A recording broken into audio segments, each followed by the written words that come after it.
This neck relief device keeps showing up in wellness ads, so I checked it out for you. We're going over what it is, what people say, and if it's worth trying. Lune RestNode is a foam cervical traction device with 14 pressure nodes. You lie on it for 10 minutes a day to target the muscles at the base of your skull.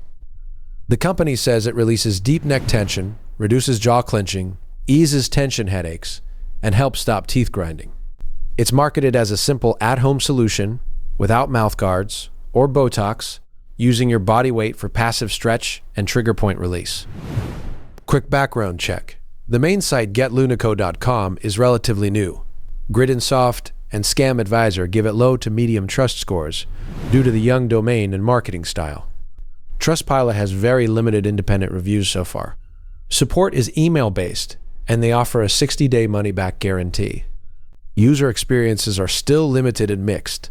Some people report less neck tightness, reduced jaw clenching, and fewer headaches after consistent 10-minute sessions.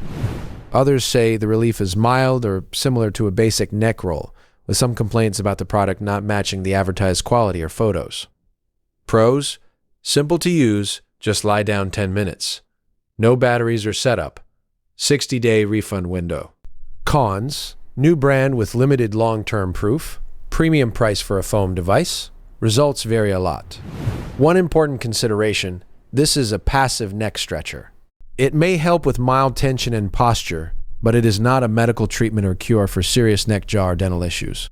Best results come alongside good posture, stress management, and professional advice if needed. Overall, Lune RestNode appears to be a basic cervical traction device with mixed expectations.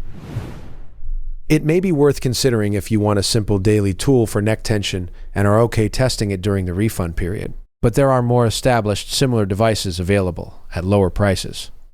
For ongoing pain or jaw problems, talk to a doctor, dentist, or physiotherapist first. This video is for informational purposes only. Always do your own research before making a decision. If this video helped you decide, drop a like and check out the channel for more reviews.